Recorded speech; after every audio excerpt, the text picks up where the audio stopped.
All right, this is number 4 in part 4 of our core concepts in global health. And this is actually one of the most important of all the videos. Because what we're going to do, we've already introduced this young girl. For those who haven't seen the prior videos, this was a young Kenyan girl from the Kenyan-Tanzania border who was born with low birth rate, suffered from chronic malaria, chronic anemia, recurrent diarrhea, multiple pulmonary infections, a very weakened immune system, and eventually perished. And she is kind of the symbol of what we're trying to prevent. And so if we're trying to prevent what happened to her, then it behooves us to look very closely at children like this and see what we can learn and what is known about their history. What are the drivers that causes the incredible burden of disease that they carry, as well as the significant under 5 mortality that they show. So this girl is, of the 2.5 billion poor people on the planet, 1 out of every 3 people being poor on the planet, she represents the bottom billion, people who are basically living on less than $1 a day. And this can be a real medical emergency, and that's what we're going to look at now. And there's many ways to do this, but the next slide, of all the slides, thousands of slides over my career that I've created for global health education, is actually the most important. It is the easiest and the most direct and clear way to describe what's going on with children like that, and also to describe what our response should be, and analogously what we did in Village Hope Corps in the Chagorria area and why we did it. So this is only a growth chart. It's very simple. There are some small written things on it, which makes it look complicated, but it's just a growth chart. So what you have here is a growth chart of a very poor child, not from Africa, but from Guatemala. And again, this is a child that his family lives on less than $1 a day then. And so what you're going to see here is the classic growth chart. This child is going to be born at day 0, and we're going to follow, they're going to follow this child for 72 weeks, the first 72 weeks of this child's life. And as the child gets older, then the child is going to put on weight. And like any growth chart, there is a normal. So if this child was completely normal genetically for that group of people, his growth numbers should fall right along this line or close to the big dash line. But obviously he did not, he was not part of that normalcy. What's going on here is that his chart is actually this small dash with the dots on it. The dots represent certain diseases. So this is one child, and what's going to happen, this is done by a group of actually nutritionists that were looking at nutritional problems and immune system problems in the developing world. I got involved because I did a grand rounds for the University of California, San Francisco family practice residency in the early 90s. And what started that grand rounds was just the knowledge that 50% of malnourished children die of 7-day measles. So a huge mortality then from a disease that even pre-immunization days would take the rare child. But 50% of malnourished children would die of measles. So that really brought up the fact that these malnourished children then had very significant problems with their immune system. And at that time in the early 90s, the AIDS era was really still pretty young, and we were learning a lot about the immune system. And we will go into kind of what this chart shows. So this one child then is born, and you're going to see on this little dotted line, you're going to see these little circles which represent actual disease entities. So for this one child, the child is born, has conjunctivitis or an eye infection very quickly, then impetigo, a skin infection very early on, and then a diarrhea episode, upper respiratory tract infection, diarrhea, conjunctivitis again, URI, diarrhea, URI, finally a bronchopneumonia here. at around age 40 weeks.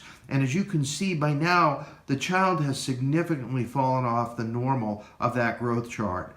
And again, measles here and with bronchopneumonia at 44 weeks of age, and then a serious episode of diarrhea and a huge change in his weight at this point, and then slowly comes slowly back up to even this abnormal curve with another URI and diarrheal illness.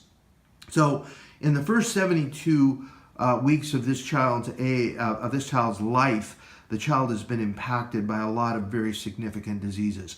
Now, this is a child of $1 a day or less, so one of the poorest of the children in the world, but in some ways is not completely representative of the girl that you saw on the prior slide, because this child at least was taken by the nutritionists to the local clinic every time one of these diseases occurred. So this child did get treatment for those diseases, where the child in the prior slide was living in an area where there was no medical care. So any of these diseases could have killed the child if the child wasn't able to fight it off for themselves. But nonetheless, this still forms a really good, and one of the few really good graphic looks at what happens to these children. And it's much easier to understand looking at it graphically than rather an epidemiological numbers approach, which is somewhat laborious and very confusing and also very boring to a lot of people. Where this is very obvious and very critical, and we'll go through it. So the obvious thing you see here is that this child has fallen significantly off the growth curve, and by 72 weeks of age, there's a huge difference between what is normal and what is this particular young boy from Guatemala. Now, if we had we had done a study on that child's immune system, the humoral immune system of that child, which is basically the antibody production that allows that child to fight off diseases, and also the white cell or the cellular immunity of that child, the white cell's disease fighting, if you wish, cells. If we would look at both of those in this child, we would see that they're markedly depleted. And what happens is, as these children then lose weight and fall off the growth chart, then their cellular immunity and their humoral immunity markedly falls off. And that is what is happening here. And if this child was in Africa, then what could very well happen here is that this child then could develop in the morning a feverish illness, was not responding well, not eating well. At lunch, that was worse. By dinner, the young boy almost unresponsive, probably febrile. And if he had no treatment whatsoever, very well could be dead by midnight from falciparum cerebral edema. Now, this is in Kenya. This Guatemalan boy in the highlands of Guatemala did not have malaria to contend with, but the young children in our area of Kenya and Africa, most of them do. And so in that case, what would happen is that the hospital physician seeing that young boy or girl would write down that the cause of death was malaria. But as you can see, I think from this slide, that's not actually true. What really is going on here is that there have been all this series of diseases encompassed, and also, in a setting of poor hygiene, of inadequate nutrition, of lack of clean drinking water, lack of hand washing, which has resulted in multiple diarrhea episodes, multiple upper respiratory tract infections. And as this has gone on, this child has been severely impacted. So what we see here then is that if you come from a clinical background, and for 23 years I did ICU medicine and primary care internal medicine in Northern California, and also taught at the University of California, San Francisco family practice residency program, we would send a resident out, let's say to Guatemala, when this child was 24 weeks of age. The resident would arrive here, would be in the clinic, and would treat this child from, let's say, 24 weeks of age to 52 weeks of age, and would come back feeling that that he or she had done a good job, because each of these little diseases here were treated correctly and the child survived. But what he or she would not see is the longitudinal picture of this child who was basically falling off the growth chart and getting into trouble. And out here, in the case of Guatemala, would possibly die from a severe diarrheal disease, a severe pneumonia or pneumonitis, or in Africa, it could be diarrhea, it could be pneumonitis, it also could be cerebral falciparum malaria. So, if you come from an epidemiology background, you would first say, well, you can't make any decisions just on one child. But the importance of this particular growth chart is that there is another line on this growth chart, and this is the solid line. And the solid line is the average village weight of all the children in the village at this particular age.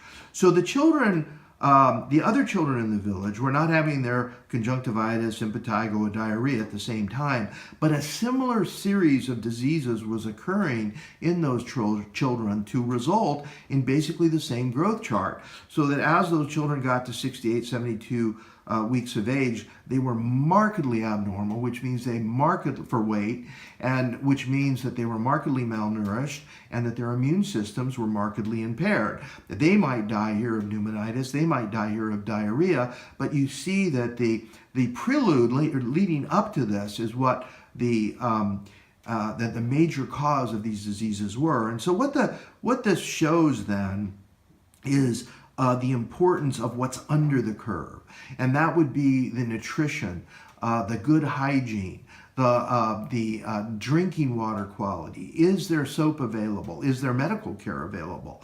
So those are the things under the curve, and certainly that's what we want to do at Hope Corps from our public and global health perspective, is that we want to supply those. And you're going to see that we put in clean drinking water systems in 200 schools, as well as hand washing stations with soap, 20,000 bed nets into the community, et cetera, et cetera. So we've hit hard what's under the curve. But if you come from the public health standpoint and say, well, that's all we should be doing, then what you obviously see is that if all you're doing is working under the curve on those things, and then the child presents here at 40 weeks of age with bronchopneumonia, and that's a pneumococcal pneumonia, and that child then has either nobody to treat him or no appropriate antibiotic, and then that child dies of bronchopneumonia, then obviously you have not gotten the result that you want. So what we need to do, and what we're doing in Village Hope Corps, is that we're applying a very multi-dimensional, multifactorial approach to healthcare, where we do the clean water, we do the bed nets, we teach the mothers to put their children under bed nets, to wash their hands, to provide clean water for their children, to emphasize breastfeeding for at least the first 6 months of life, if not longer. So we're working under the curve, but we're also, with our nurses who work at as a nurse practitioner, we are basically treating the children as they need health care.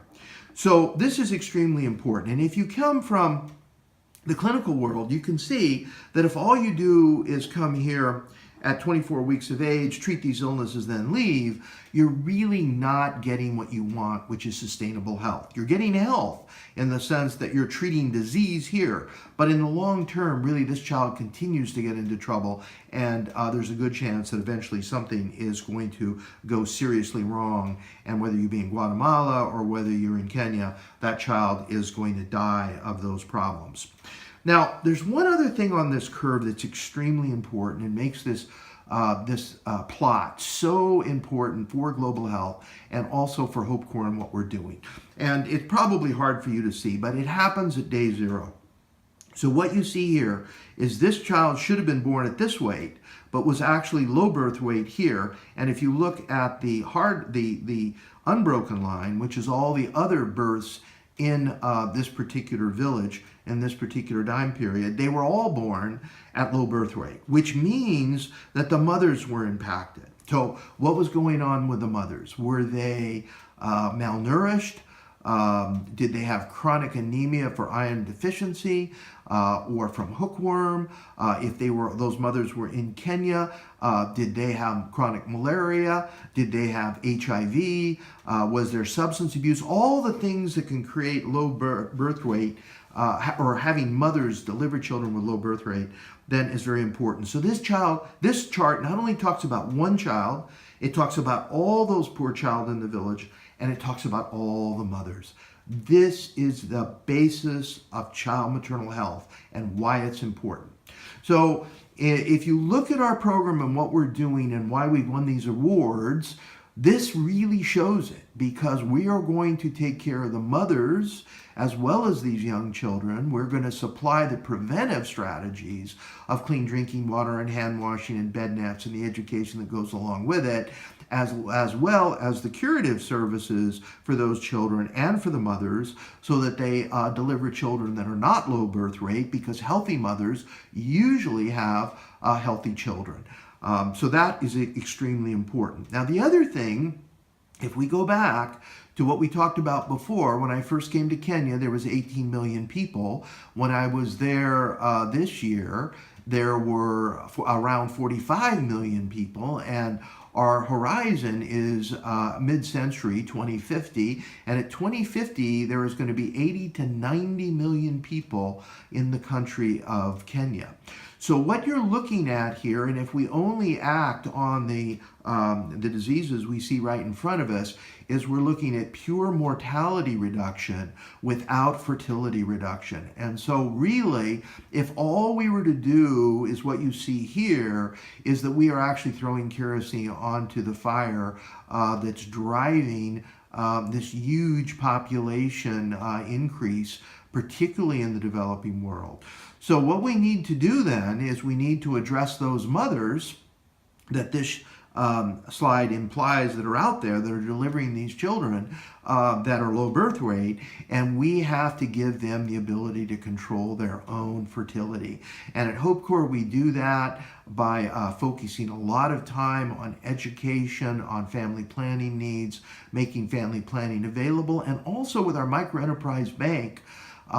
We know that as you raise women's economic status and educational status, they voluntarily reduce their fertility. So that women physicians, women in law, women professors in university now are having only about 0.7 children per woman. So they are voluntarily deciding to have smaller families. And obviously, what I've just said about Kenya, this is extremely important. So we're going to then move on in our next video and talk about the child survival technologies. What we can do then to improve this particular problem here with clean water, good health care, immunizations, focusing on breastfeeding, bed nets, and we're going to also, though, talk, which are all mortality reductions, but we're also going to talk about things like child spacing and fertility control and family planning for the mothers, so that we can do both things, that we can reduce mortality and we can reduce fertility at the same time.